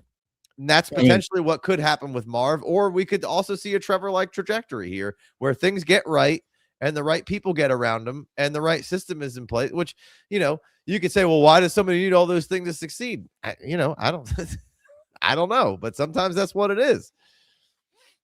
We got to make up our mind, man. Like, we got to make up our mind with this type of thing, man. Like, what? Okay, so he's not great in broken, dysfunctional environments. Whatever was going on with Doug Peterson, we know what happened with Urban Meyer. We know what's going on with Doug Peterson. Now, for the first time in forever, he's got reliable coaching, a play caller who knows what he's doing, and he's playing some of the best football that we've seen him play. Actually, the best football that we've seen him play. Mm-hmm. So, these are things that we literally just shit on Brock Purdy for 2.5 years, saying, "Oh, can he do it? The environment? That's why he's so good." Like, so now Trevor Lawrence has a functional environment. And we're like, well, but he sucked for a long time. It's like, well, he's in a good environment now, guys. Yeah. Like, let's be serious here. Yeah. No, I agree. All right. I'm going to throw a couple of guys out here, and then you feel free to throw a couple of guys out here, and then we'll try to wrap it up here in the next 20, 30 or so, if not sooner. I want to talk about Luther Burden a minute here. Because yesterday it seemed like everybody on Twitter was on Luther Burden hot and heavy, and there ain't no way that all you motherfuckers were that on Luther Burden. And sorry for swearing so much right there. I know some of y'all listen with kids, and I do try to think about that because I've seen the messages, and I got you. I'm not going to celebrate it, but I think this is also a tale of like, all right, well, the people who didn't like Luther are probably some of the same people tweeting about how Luther is right now. We're so concerned about Zacchaeus taking his role and like he can't be any good because of that. And now I'm sure some of them same people are singing about his yards per route run. And, I saw everybody post the same chart. And of course, because it was getting a lot of run and there was multiple tens of thousands of views on every single person who posted the chart of how good, his yards per, all these different metrics were against some of the top guys ever to do it. And of course now, well, he might be the best receiver ever. And it's like, listen, I love Luther. Some of y'all need to go back. You probably have deleted some tweets. But where Luther finishing, really hot right now, where do you put Luther in the spectrum of wide receivers kind of moving forward? Like what like is he in, like I was again swiping on the website the other day, figuring some things out. I mean, moving forward, George Pickens, Luther Burden III. George Pickens. Easy, quick. I see. That gave me a lot of pause. I was, man, my thing is Luther Burden, one, you have your type of wide receiver, and George Pickens is my type of wide receiver. I've been very clear about the types of wide receivers that I absolutely fall in love with. And it got me in trouble for a few years with George Pickens outside of some flashes. But he got reliable quarterback play, and he's been incredible. So it's George for me. The thing that I was going to say about Luther though is this has nuclear potential. Right. And I genuinely believe that. And we talked about it a bit where, it's this thing where there's a non-zero chance to me that they build the passing game around Colston Loveland and Luther Burden with them as the primary and secondary options, and Roma Dunze is just kind of the guy running the big boy routes on the outside because that's what he can do and win at. And it just gives Caleb this, smorgasbord of weapons. They probably bring DeAndre Swift back if they win some playoff games. Otherwise, he's got a $5 million dead cap hit, and they've got Kyle Monangai. Do they add a running back in the draft? What would have happened if they got Travion? Anyway, going back to Luther Burden, I do think that it's nuclear. And I can't get past the fact that you can just dump the ball off to him and just put him in space, and he's going to make somebody look like they've never tied their cleats before. Right. Like you saw it. It was just, there was this electricity when the ball was in his hands and they're giving him the ball down the field. And I just think, well, that's the thing is he's not just like, I know people made a lot to do about all sorts of things with Luther, but it's just like they have, because of the nature of how Caleb Williams can play the position, like Luther Burden can run routes. Luther Burden can hit home runs. He just said it in the comments. Like he could also be the guy you throw the screens to and the little stuff and creates after. So you're getting best of both worlds. So being able to go nuclear, but then on top of it, and somebody said I want the ton of Scribbles says he wants a ton of Bears that offense is doing. But yeah, of course, and I'll get to the Rome question in a second, Joseph. But like.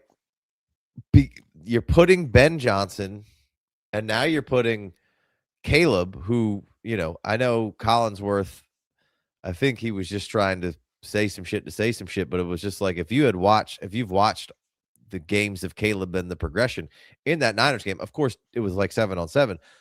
Yes, he missed some throws. The throws he missed, I'm okay with him missing. He was moving around, fading backwards. Like, I'm okay. The throws he made were the throws I wanted to see, those little slants, the little ends, and delivering them, right? And those are the things I wanted to see when it was in structure, on time, when it wants to be. I don't give a fuck if you're missing he's going to make a lot of the fading away to Josh Allen just missed that throw that Caleb missed twice in that game, right? Dude, so that real quick, I'll let you go. But when you put somebody like a Luther Burden, and this is kind of why I like Zay Flowers too, but Caleb, I think in general can keep structure together a little better than Lamar, as far as keeping it downfield and Ben drawing up plays and feel a little bit more confident in that, as far as the offense that, Monken runs, not that it's a bad offense, but you put Caleb's ability to keep plays alive and move around, and you put somebody like Luther Burden out on that field and all of the time. And then, by the way, you're stressing the defense with Caleb. You're stressing the defense with an elite run game. You're stressing the defense with Roma Dunze. You're stressing the defense with Loveland. Like, it's just, like you said, nuclear. And yes, Roma Dunze is going to be fine, but I'll let you come back in and say what you wanted to say there.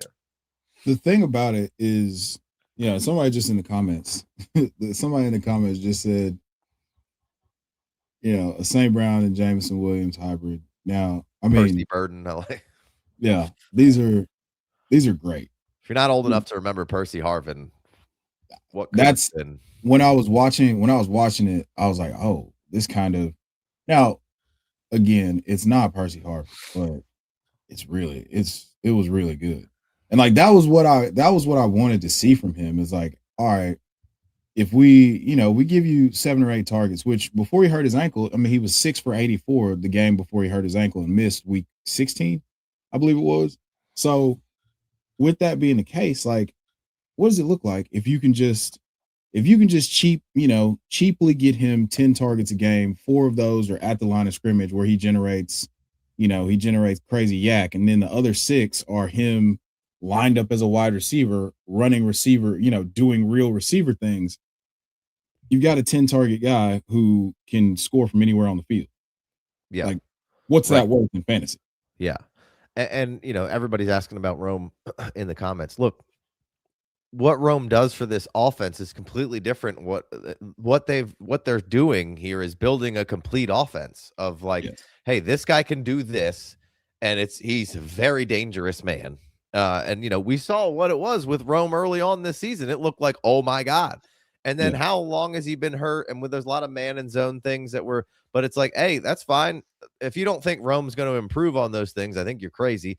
And he's just your prototypical kind of X guy. And then you throw Luther and Loveland and all those things in there, and Caleb continues to get better.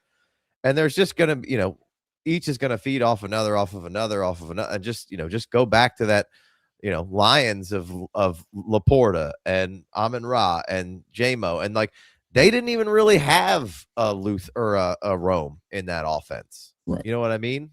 Like, as somebody who can do kind of the things that they got that done in different ways, you know. So I think Rome Odunze is absolutely a buy. I still think he's an excellent receiver. I think he's, you know, I think he's hopefully, I think we're going to see him again. They said he could be back this week. I hope not. I hope Yes. he sits for a little while longer. I feel like this is a tough injury to kind of get completely over. One silly movement, and I think you're back. It feels like you're back to square one. I've had something similar. I mean, I don't exactly know what he has, but it's hard. Like, you just can't. You don't really want to be doing shit, you know.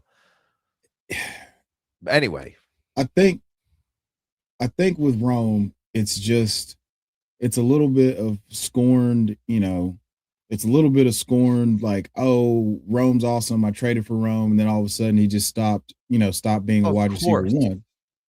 And I think that there's an element of play there. There's an element of play there with that, but also the biggest thing here, guys, is just go buy as much Caleb Williams as humanly possible. oh.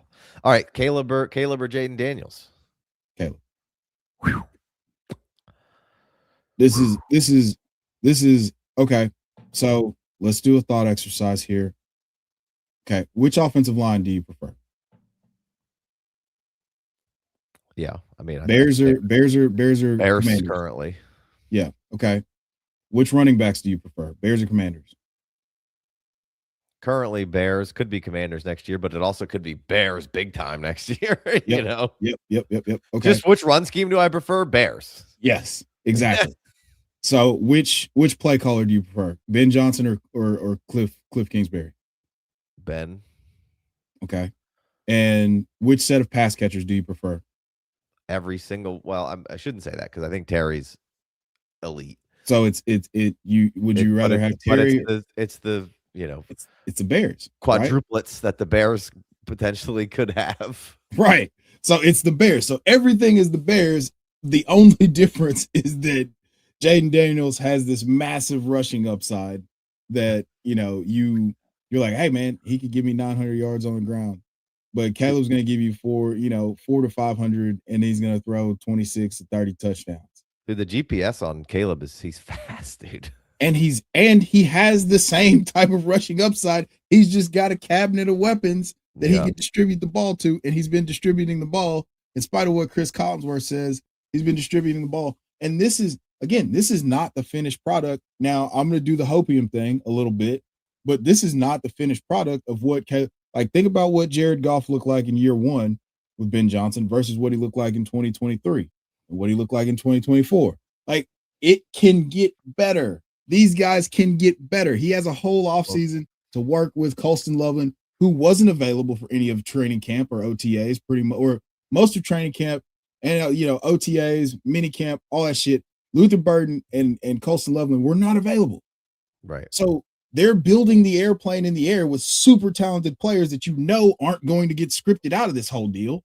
So yeah, I've got to go. That was I forget who I heard say it, but it was just a really good point, which we've kind of said things like it, but just the data collection that Ben Johnson's doing with Caleb right now through this season to then go in, fix some stuff, and say, all right, well, now we know what we do. We do these things really, because he's not going to, like you said, it was the same thing with golf. Like, it's like we're going to data collect, and then we're going to do what works best with this, and then we're going to continue to add, right? Yes. And I think all those things, but this is again to the point of, like, I did plenty of battle last year for anybody who would listen about Caleb, right? And Yeah. how, and everybody wanted to tell you how terrible he was because of this, that, and the third, and the environment switches, and then actually physically watching the player pays off because you could see that, hey, if you know, and look, it didn't pay off with Richardson, right? And I you know, I kind of Richardson kind of had some similarities to what Caleb did in his first year. A little, obviously wasn't throwing the ball, you know, like but missing easy stuff. Layups Mhm. weren't there, but the wow stuff was, and he'd make these incredible throws, and you'd be like, you know, is Richardson done? I don't know. So, you know, some people might tune it out because I was loving Richardson, but like this is the game we play. You kind of that's how, but Yeah. you know, so it's tricky. It's tricky. But you know, anyway, basically I was saying all that to say just like you can't don't make your decision based off of 1 year of stats when the context is, you know, much larger than that. So Yes. Loveland or Tyler Warren and tight end premium.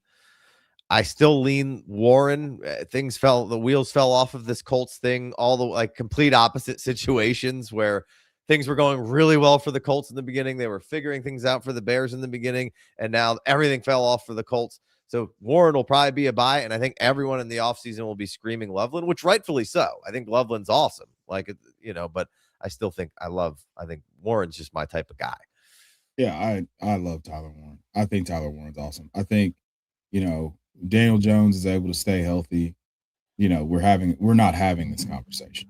Like if Yeah. he's not dealing with the fractured fibula or whatever it was, and then the Achilles, we're having a different conversation because they were moving, they were able to do so much different stuff and move Daniel Jones out of the pocket, and then boom, there's Tyler Warren right in front of you, and he goes and creates another 5 to 15 yards a yak. I think Tyler Warren's a stud. Yeah. I just do. Does that mean that Colston Loveland's not a stud? No, guys, don't be dumb. Yeah. Like it means that they both could be awesome, and there's no reason it's a good fit too. there's no reason to trade 1 for 1 for either Right. one. If you have one, They're both be happy awesome. that you have them. Yeah. Like unless somebody's going to offer you a Figure massive out how to plus, get one. yes, let's trade something else and then just have 2 tight ends that are studs and tight end premium. Yeah, moving week's next week. So if you don't have a moving buddy, get one. It's a Toy Story drop for you, in case you were wondering. I was like, wait, what? I know this. What up there? Somebody said Ibuka or Burden. Recency bias is going to color this one, of course, pretty bad. Easy Burden recency bias. I mean, I think they're honestly going to end up in around the same place come off season. I mean, what if the Bears make a big run and Burden just slays? There's going to be everything that we just saw from Burden this past day or two on Twitter is going to be all off season long. And so then it may be Burden over Ibuka. And at that point, maybe it's Ibuka because of the value that you would maybe get on him. But I think, for right now, I think it's, I think it's Luther for me. Well, yeah, it was Luther. It was Luther for you anyway. Yeah. It just now the football. Yeah. Now the football is just proving you right. Jalen McMillan has proven me right. No, man, you can't ever rely on, a 3rd round wide receiver. Hey, is A-Rich Jover? I don't think. I mean, it's just going to be who develops him, who gets a hold of him. Does he want to work? That's really what this is going to come down to. That's to me. He's like, I don't think that they should fire Steichen. I think they should keep Steichen around. And I guess I don't know how. Like, he's a good quarterback developer. I just so I don't know how that they're bringing Matt Ryan in, and they've got I don't know what's going on, what to make of the Colts kind of. They should have never. They should have. Anthony Richardson. I'm a Florida fan, so I've watched a ton of Anthony Richardson. Like that was never really outside of taking him 3rd overall to call a shot in a startup a couple years ago. Like I don't have any Anthony Richardson. I didn't buy, after the spectacular 4-game sample or whatever it was his rookie year. He should have never been playing. He needed time to sit and learn and develop what it actually takes to be an NFL quarterback, because he's just been the best athlete on the field, and he's got a howitzer for an arm, and that is far too much for any NFL GM to pass up with that type of ability. Problem is, you got to learn to win from the neck up in the NFL, and nobody ever took the time to really develop that or give him that. Right. You've hit the nail on the head. Like Shane Steichen can develop quarterbacks, but he needed to basically go to quarterback university and figure out how to be a professional and learn all those things. He was also like that franchise was just under more pressure than what they needed to Yes. be under for Richardson to be having Yes. taken controls of what's going on. That needs to be like, hey, we've got a lot of time here. We're clearing the runway Yeah. and we're gonna figure this out. Or don't play him for a while and do, bridge it a little more, which I think he tried to for a second. But what got me with Anthony Richardson, and we'll move on. I want to ask you about a couple of guys. Was that the people that I kind of trust when they start talking about quarterbacks were like how smart he was. Like, and that's where I was like, we're good here. Like he's gonna go and he's gonna figure this out really fast. And that certainly has to be a part of it, but the situation and lots of other things go into it. But that's what I was like, hey, usually this isn't where I would go all in and put my chips and say, yeah, I'll stand behind this. But like I thought there was going to be, because of like people were saying his memory is so good, is he understands, how offenses work and all these yada, yada, yada. And it just, I don't know if that was wrong or BS or what it was, but I heard it multiple times from multiple people. And it didn't quite seem like it ever really slowed down and he was comfortable, confident week over week and going where he needed to go and making sure it got there. So the issue for me was the fact that he never won the job outright until I forget old buddy's name, until he graduated. And then we got one season where there were flashes, but Mertz, it was it was Mertz? Or it was no, Mertz not Mertz. I can't think. I can't think of his name either. It'll come. It wasn't eventually. Mertz. It was another guy, and he never won the job outright. Trask? So that was after Trask? It was after Trask. They were dancing all around mediocre white quarterbacks. Anyway, the issue to me is just that he hadn't played enough football from the time, like 13 starts. You saw this with Mitch Trubisky. 13 starts is just not enough unless the entire time you've just had a guy who's a savant who's just been over there studying and figuring out like, all right, these are the checks I need to make. These are the, this is my plan against this. And you just can't do that and then go to the NFL on 13 starts. Like Cam Newton went and like, I know people compared him to Cam Newton. Cam Newton went and played JUCO ball and won a national championship on the back of like him just being incredibly athletic and just better than everybody else. Right. But he also had like you're setting him up to fail comparing him to Cam Newton anyway. And to close it out, the point is he never had an opportunity to really develop and like figure out what it was at the college level to be able to dissect that. Now you're asking him to move into an NFL locker room and be the savior. Chris Ballard did that shit strictly to save his job. Right. And I will die on that hill. And now Absolutely. We're 2 years in, he's going all in again. They're probably, if they keep everybody, it's just wash, rinse, and repeat. Anthony Richardson's probably the week 1 starter. Hopefully he's learned his lesson. Hopefully you listened to Casey and Big Co and you were just buying the dip on Anthony Richardson. And now you've got another nuclear level asset because if he plays, I'll buy the hell out of him. Crazy rushing upside. Yeah. Like he's got the type of stuff that he could sneak you. He could be a top 5 quarterback with just barely average passing. Yeah. Yeah. Absolutely. Absolutely. That's why we liked him so much, because it just when it wasn't even good and he was putting up ridiculous numbers. So yeah, dude, he played like 15 snaps and scored 20 fantasy points one time. It's like, bro, what the fuck is this? Yeah, it's crazy. All right. You had a couple guys you sent me. Brenton Strange was one of them, and we kind of talked about some Jags, right? Yes. What are we doing with Brenton Strange kind of moving forward? Yeah, I love okay. You know how hard I was banging the drum for Tucker Craft. Like, he reminds me a lot of Tucker Craft. Now, the difference is I don't think Jacksonville is going to build the passing game around Brenton Strange. So he's more back end tight end one, but the spikes are going to be able to win you weeks.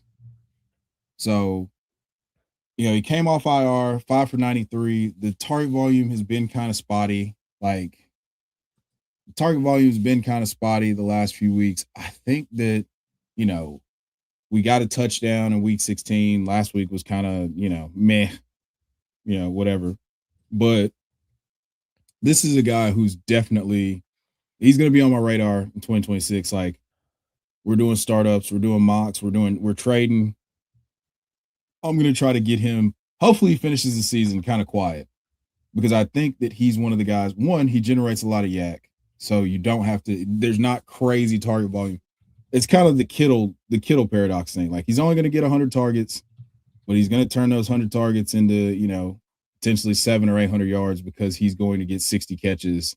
He's going to average about 13 or 14 yards a catch. Yeah. So I'm really, like, the minute that he came off IR, like, I had, in places where I had IR spots, I stashed him. Like, in Dynasty, we tried to trade for him, but people were, like, there's some real Brenton Strange believers out there. So there's a non-zero chance that maybe they give him a little bit more target volume, but at the same time, I'm buying anyway, just because I like the athletic tight ends that can generate yak, and not like the Dalton Schultz guys will never be my guy. You give that dude 100 targets, it's how many touchdowns did he catch? This Brenton Strange thing can be really cool, especially because of the fact that, like, he can create on his own. And if they target him in the red zone, then you're looking at a 7 touchdown season to go with 800 yards. And now we're talking about tight end 9, tight end 10, and he's 11 or 12 points a game. And in tight end premium, that's probably 15 points a game. So, yeah, I mean, last year we were like, he was so cheap and free, and it was just he was just hanging around, and good athleticism, high draft capital, hadn't played a lot, hadn't been in the league. So all these things are very positive, and now we've had some good spike weeks from him. Somebody asked about Jake Ferguson earlier. What are we doing with him? Jake Ferguson or Brenton Strange? If Pickens leaves, I'll go Ferguson. Ferguson just got that. Ferguson got that deal, in the early off season. I think Strange is more dynamic, but we could bank on the end zone targets. We can bank on the volume for Jake Ferguson. Jake Ferguson's a safer asset. I think the ceiling could be higher with Strange, though. Yeah, I would agree on a lot of those points there, of just kind of like what the player is. Strange could be fun, and I like where you can get him. I like having him. I think he's a good player. I like the system. I like everything that's around him. Dak's great. Ferguson's a safety blanket, and volume is there. We kind of know what it is for the most part. And Ferg's still only, like, it feels like he's old, but I think he's only like 26, 27 years old. He's like 26. He's still a puppy in tight end years, dude. Yeah. He's 4 still seasons a puppy. He hadn't hit his grown man strength yet. Yeah. So I think still lean Ferg there, but Strange is, like somebody said, elite tight end too for Strange. I like that. How about somebody like a Mason Taylor?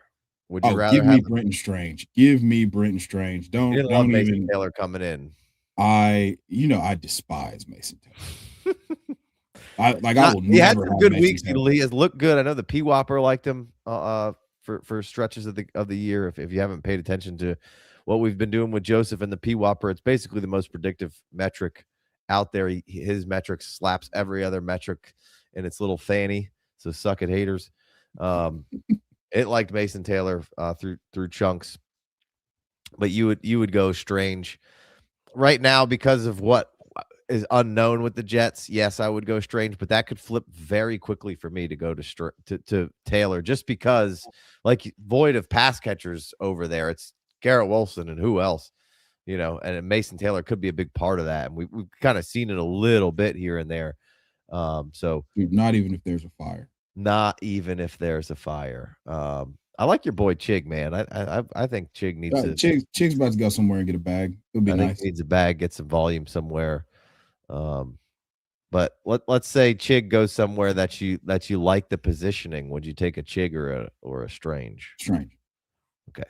Strange is a complete tight end that doesn't have to. You can play him in line. You can play him in the slot.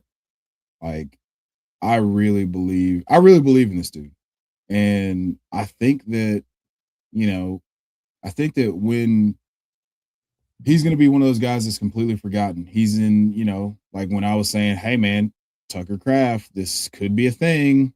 Like, just like that's the guy that we're going to look back at and be like, hey, man, what, like the same range that Jake Ferguson and Tucker Craft were going last year. That's where Brenton Strange probably be lower than that because Gonna be he lower than that. hasn't I think broken he out was like yet. 15, 16 last year in tight end Yeah. premium when we were doing a bunch of mocks. So he was always so I think he probably still hangs around early double digits. I bet he doesn't, he's not gonna, I don't think he's gonna break up. We'll see how the tight end class kind of breaks down. That can be kind of part of it. But we've had a couple emerge now, right? That are fun in fan-ins and Oh, yeah. you know, so the rookie class has been good. There's 4 more right now at Right. least, right? Right. So that I think that'll help keep Strange down a little bit, right? It's not So, like we'll see. You kind of see the tap run out on tight ends, and then you start to go searching for one, and that could pull him up into you know 8, 9, 10. I think it's going to keep him more like 10, 11, 12 again. So he likes so like Terrace Ferguson. I like what we're seeing from him. I like could be awesome. He said, "Do you have any thoughts on Terrace Ferguson?" So you finish wherever you're going to go with that. yeah, I'd go Brenton Strange over Yeah, Terrence you Ferguson. got to go Strange over Ferguson right now, but there's certainly some potential there. Yeah, There's absolutely. Yeah, I mean, like you see him able to match up on DBs and win, with speed, vertically. Yeah, the couple things about Brent Strange. So he's approaching that 2 yards per route run since coming off IR. He's at 1.89. He's at 14 yards a catch, which I before I looked it up, like I was pretty excited about that number going into it. He's 10th since coming off IR and yards after the catch. Like he's averaging 6 yards after the catch per reception. And I mean, he just really excites me. And he's 4th in inside like red zone targets since he came off IR. Mhm. So even though Trevor Lawrence completely missed him on a wide open touchdown that probably would have won me a week. No big deal. Not salty about that at all. It's not a big deal. Maybe 2 weeks ago, Yeah. Yeah. Whatever week that was. Oh, it was against the wide Broncos. open in the middle. Yes. But Yeah, yeah. And then 10th and first downs per route run, man. Like I don't now the Tucker Craft thing, I felt in my plums, but this is like, hey, just keep an eye on this. And like maybe go scoop him up if you can get him for cheap because it could hit and you got, basically a bona fide tight end one with all the yak ability and the touchdown upside. And he's basically he's super cheap in startups. He's super cheap he's super cheap as kind of a throw in piece to get a deal over the top, you know, yeah, like I really like him. yeah. Silence. We touched on that a little bit. Feeling Parker Washington and Jacoby Myers squeeze Strange's value. Yeah, certainly a little bit. But I think that's what's helping keep this down.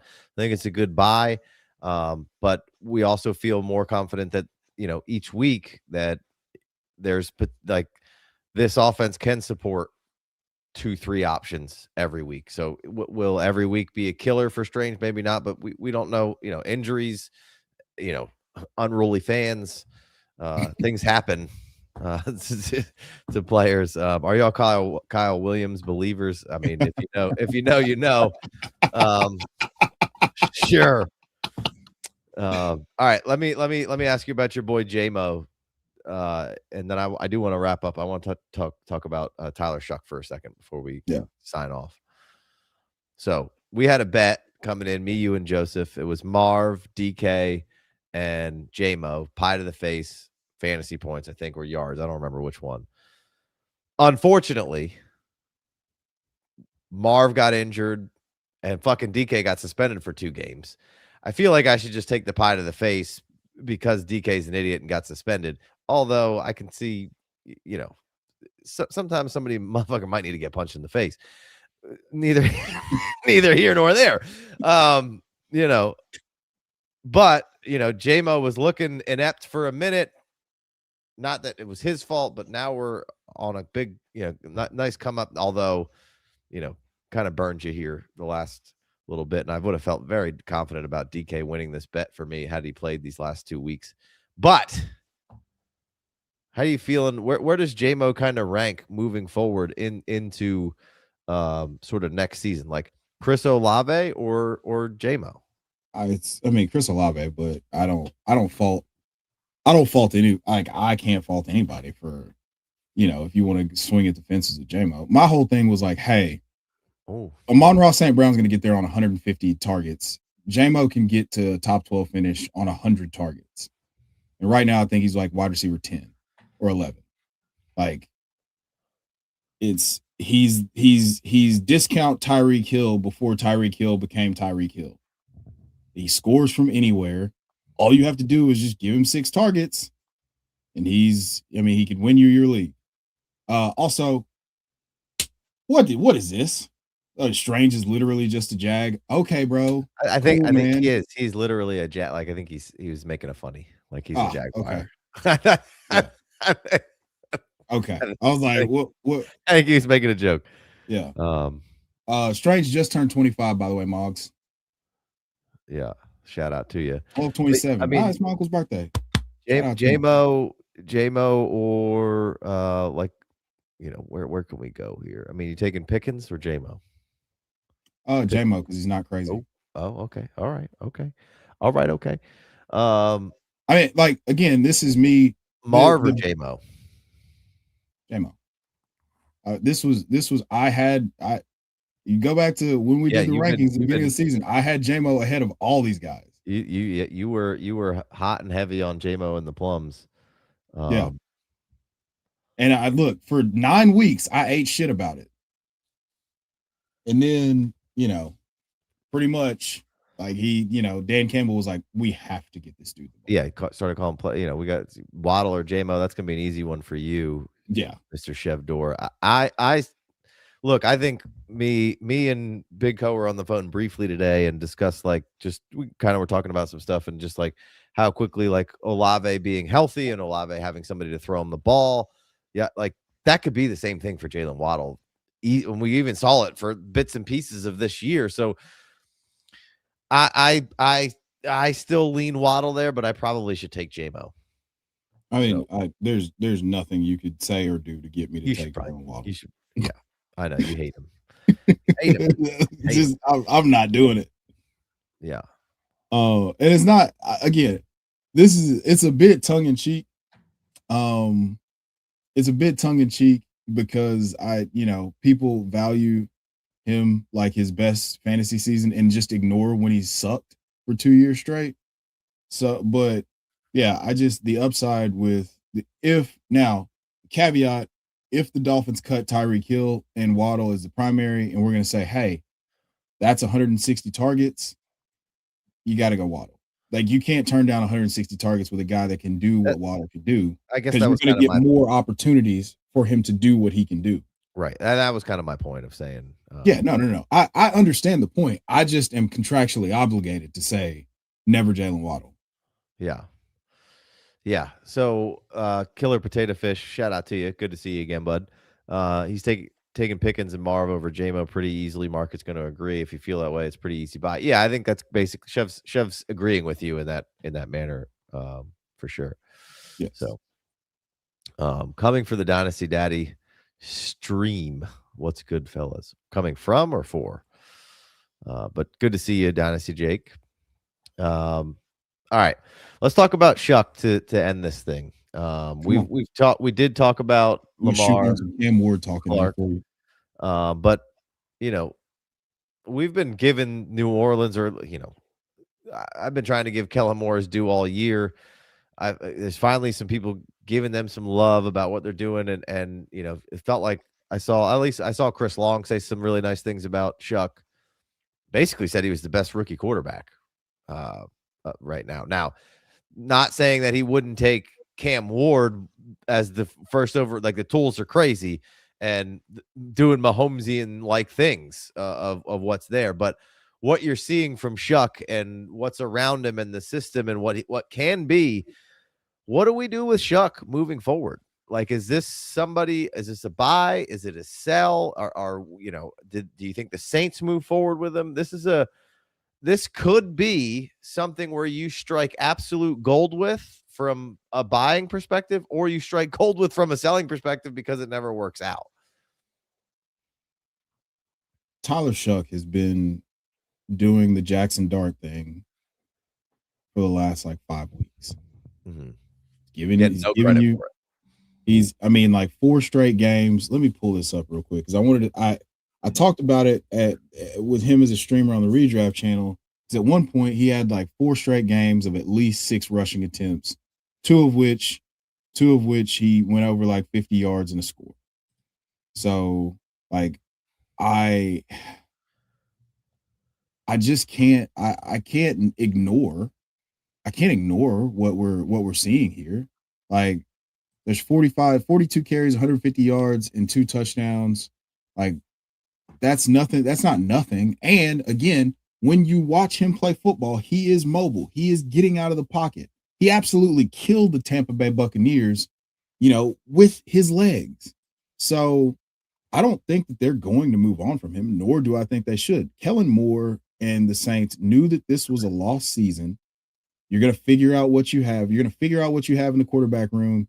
You're either going to draft a guy or one of the guys is the guy. Well, it looks like Tyler Shuck could be the guy. And there's no reason to believe otherwise. Like you're about to pay Chris Olave a ton of money.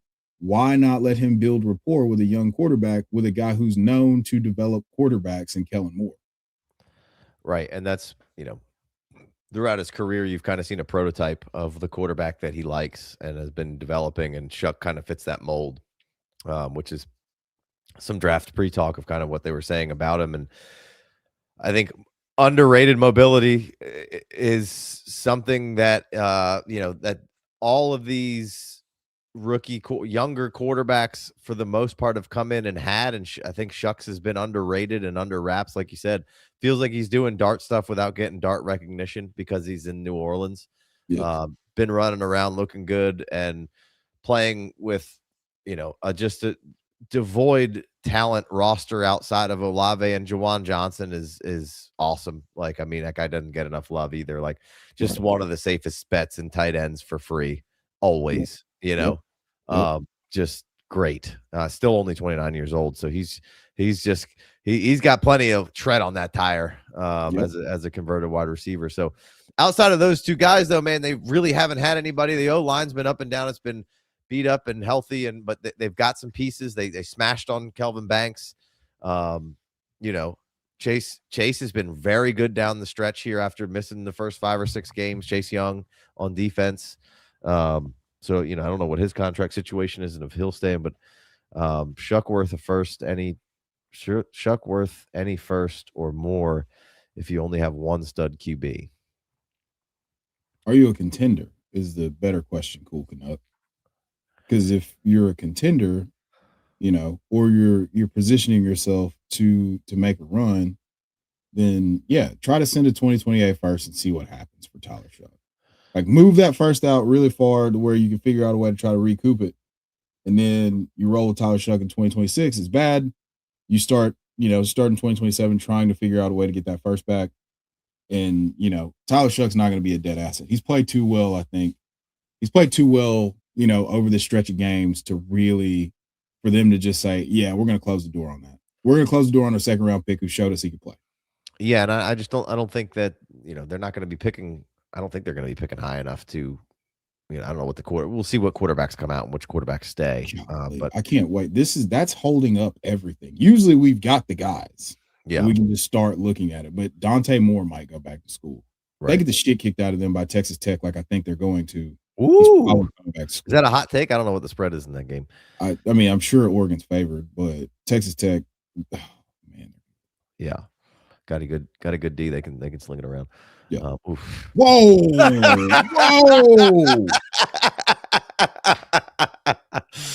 Yeesh. I'm gonna get some flags for the show. We need God. Jada Jada and Fat Joe are doing it right with the flag. I like the flags. That is. That's a wild one.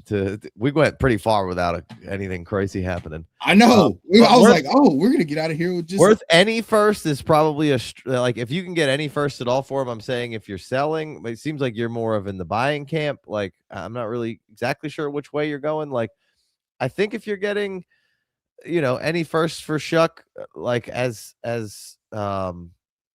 Potato Fish up there kind of mentioned, like it's a win really in general. Like if you're selling for positive ROI on Shuck, and we don't know, but if you're a gambler, you can ride it out and it could be really, really awesome. Like I don't think I would get too like I'm buying Shuck if I could still get in for a second and a third or something, right? I don't know that I necessarily want to spend a first on him, right?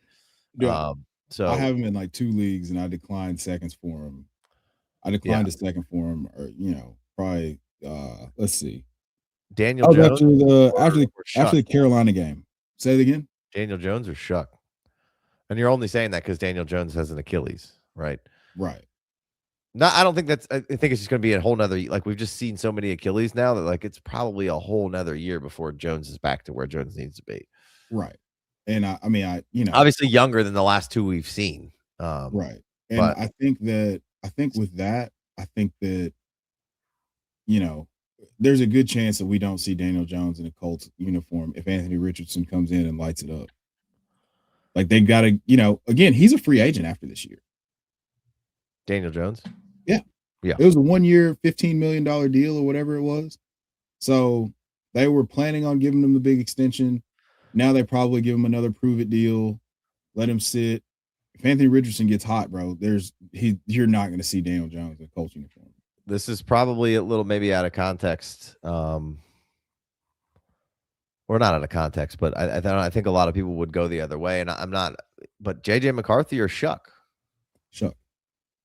I want to say that's an easy answer for me right now, and I could be looking real dumb really quickly here, but I mean, everything we've seen out of Shuck and competing and fighting and with nothing around him, everybody develops differently and at different speeds and does different things at different rates. But like, I gotta give it to Shuck right now, and he's got the like what McCarthy brings legs wise. Shuck's shown me he can do that. Like, okay. So I know that's a hot take, I think. No, it's not. It's the common sense thing to do. If you are holding on to your priors with JJ McCarthy, you're saying, well, his prospect profile said, what is the NFL film telling you about JJ McCarthy? If you put Tyler Shuck in an environment with a quarterback guru and just a bare cabinet of weapons outside of Juwan Johnson and Olave, which, hey, no knock on them, but they're not Justin Jefferson, Jordan Addison, TJ Hawkinson, and Aaron Jones. They're not that offensive line. The Saints, Kelvin Banks, great pick. Cesar Ruiz, great center, ranked by Brandon Thorne as one of the top centers in the league. But that is not the Minnesota Vikings offensive line with Darisaw and Will Fries, and the other, the center, Ryan Kelly, that they signed. Like, the environment, if you put Tyler Shuck in that environment, he's probably going to end up being a top 10 quarterback on the season. Yeah. How I think right now the Vikings would be ecstatic to have Shuck or Miami, right? Would be. Yeah. I mean, right honestly, yours? Question mark? Hey. We got to see him. We got to see him do it against a real NFL defense because the Bucks have been bad. Bucks have been bad. And I'll wear that one. I mean, that's not it fell off. It fell off. Yeah. 7HJON is in here fired up about stop comparing. Who is doing that? Ross St. Brown and JSN its own. I was assuming that maybe I might have said. I don't think I would have said that, or maybe you said that, or maybe let's talk about it for a second. I don't know because I don't know enough to say. But do we have to go? Can I talk? No, we're good. I don't have anywhere to be. We're here. So we're here. The reason that 7H John or whatever, however you say your name, the reason that people are doing that is because Mekhi Lemon. Okay. You labeled him as a slot merchant. People labeled him as a slot merchant, much like they did with JSN. And then he proved that he can move outside and win outside and produce and be a dog. He's winning in contested catch situations. He's snapping off routes. I was watching some Mekhi Lemon cut ups today.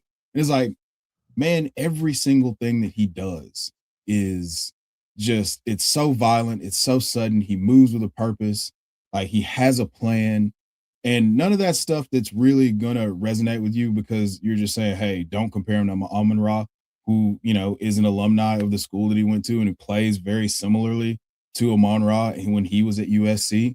And he's able to get in and out of breaks real smooth like JSN. So yes, is it an outlier to say that a college guy is going to come up and put up 3 straight 1,400-yard seasons like Amon Ra has, or come out and just absolutely be gangbusters and be on the pace to break the all-time receiving yards record in a season like JSN? We're not saying that. We're saying they're similar types of players that move the same and do some of the same things. Use your brain, please. Yeah, the number of wide receivers below 5'11" to finish top 15 over the last 4 years is not a lot. I mean, that's not a reason to, yes, while you can use percentages to safeguard things, like that shouldn't be any reason. Like, I don't know. Hey, whoever you listen to, keep listening to him. Okay. Just continue. Or I mean, maybe that's that's okay. Like, I mean, we could be wrong. You could be. I'm not. First of all, neither one of us is saying that Lemon is that. We're just. I think Chev was just kind of explaining why people may kind of be leaning into those. Comparisons slightly, but to start using a size of a player to dictate how you feel about him as far as a height, especially and where we're at with the NFL right now, I think that's a little crazy.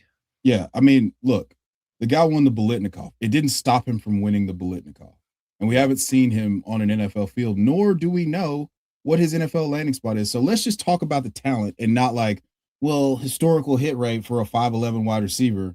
Like, sure, man. Sure. Yeah, he's saying that's what the Dynasty community is saying on him, which, of course. Right. This is hot take season. Brother, I apologize if I came at you hot because I thought you were coming in from somewhere else and bringing some BS. But here's the thing, and I've said this to Casey a bunch of times. When football stops happening, people get real weird with the takes and stuff. Mm-hmm. And that's what we're about to get into silly season. So you're going to hear a lot of that ridiculous stuff. Just trust the process. Go watch these guys for yourself. You see something special with Mekhi Lemon. Like, there's something, he's a competitor at the catch point. Like, just go.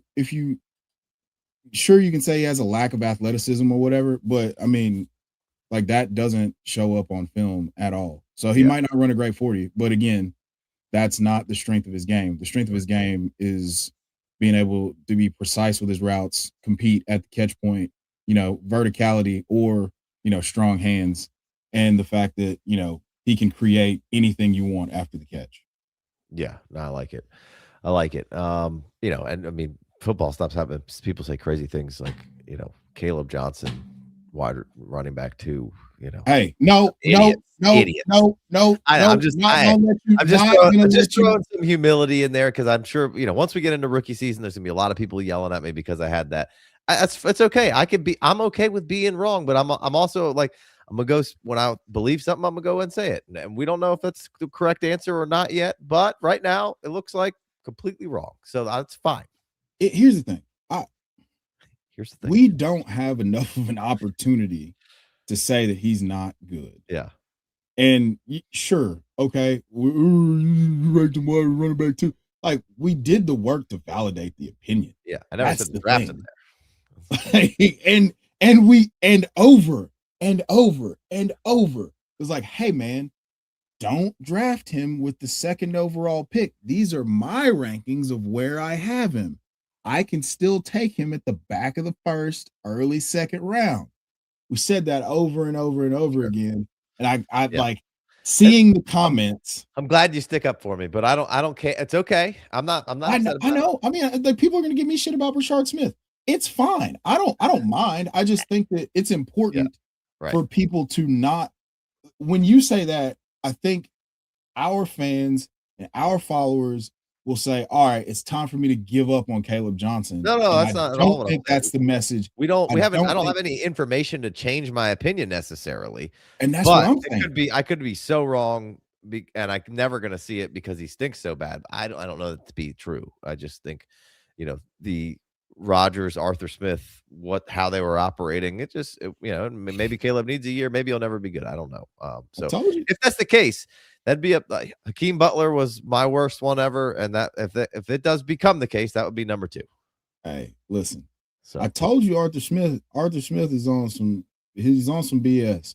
The beautiful thing though is that Kenneth Gainwell is on a 1-year deal. He's probably yeah, potentially going to go somewhere else because they let's did extend Jalen Warren. let's So not it could pretend be that the 1-2 punch Gainwell with hasn't. Caleb. And go ahead. I said, let's not pretend that Gainwell hasn't looked good though. Like it's not Yeah, like no, no, it's no. not like they've Yeah, had two guys in there being bad, and then Caleb can't get on the field. Both those guys have been playing pretty well, yeah. and Gainwell has played. functioning the offense of how that it's a short passing, quick game. So Yeah, Gainwell's earned himself a lot of money. I think. yeah, I Yeah, agree. I yeah. agree. So Okay, it's not a knock.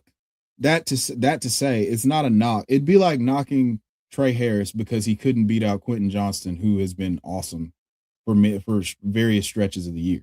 yeah, You know what I'm saying? right, That's the way that I look at it. yeah, Like I don't like Trey Harris was my wide receiver 3 in the class.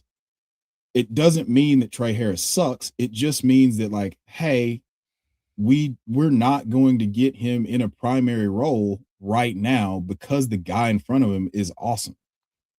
right, right. Real quick, is it a good idea to fade this year's draft class for next, given some value on the top? I don't play that game really necessarily for me personally. If it draws closer and you get into the draft and you can see angles to be able to pick up stuff in the next class, and we really, but like you start looking at that, and then we're in a weird era of college football. You start really banking on these things. Guys get paid a lot of money, they go back, and then all of a sudden this class isn't what it was supposed to be, and yada. So it's just like I just try to live in the present and not worry about like, maybe we get to the point where 1-8 through 2-4 is, we don't think it's super valuable, and if you can figure out how to get a 27, go for it. But just wanted to answer that real quick. Yeah. I would say there's no need to fade this class. Right. Like you can still we're going to give you some guys that are off the beaten path that people will write off for draft capital or physical shortcomings, running a bad 40 or whatever the case may be, some injury discounts.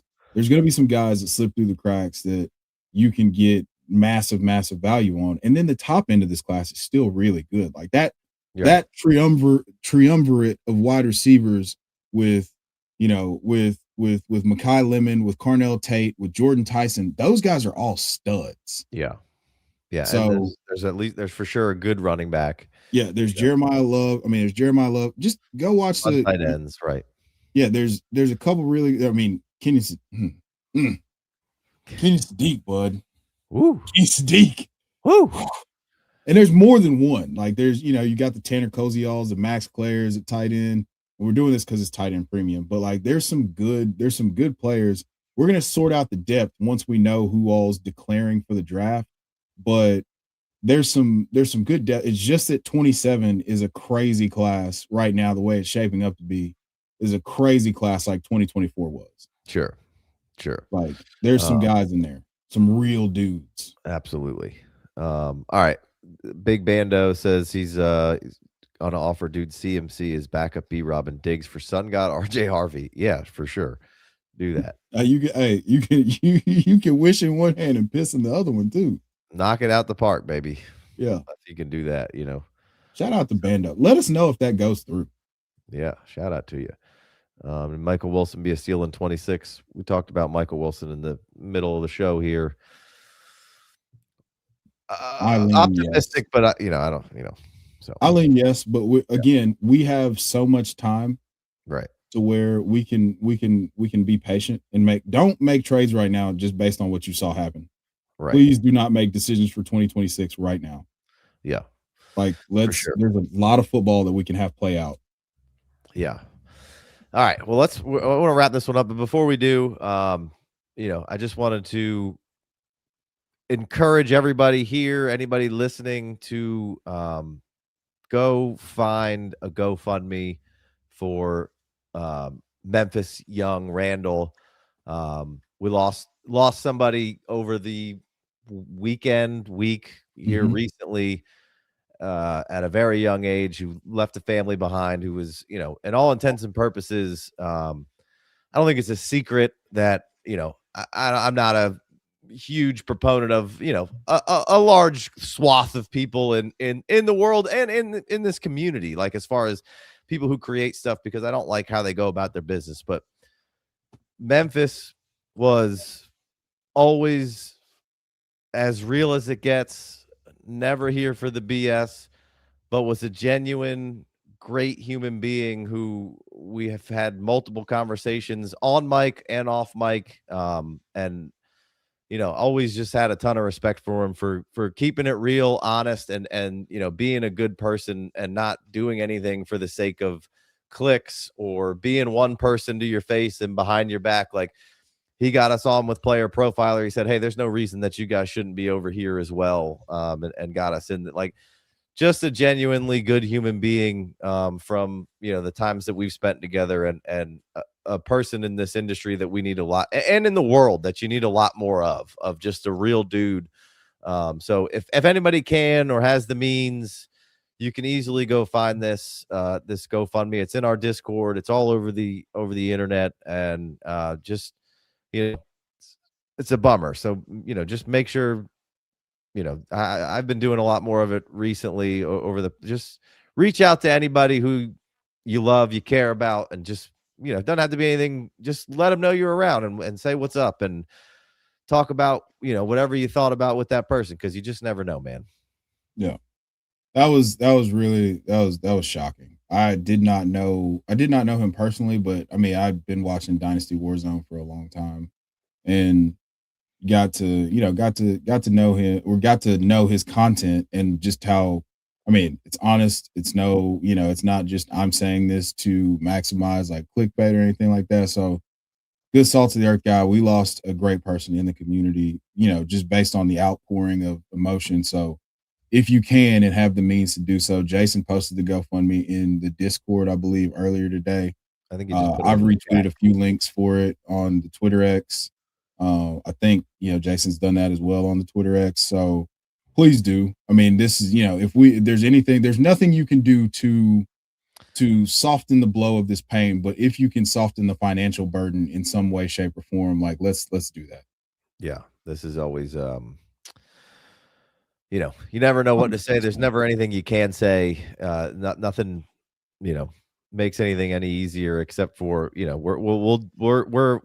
I've reached out to Matt Kelly, trying to figure out how we can do some more stuff for him, and his family, and want to figure out how to, keep some things going. And we'll certainly figure out ways to make sure that you get a little bit of Memphis a few times a year through the show. I know he did a segment called, Good Guy, Bad Tweet. Yeah. That's tailor made for this show. We could certainly keep the spirit alive there. But just a great,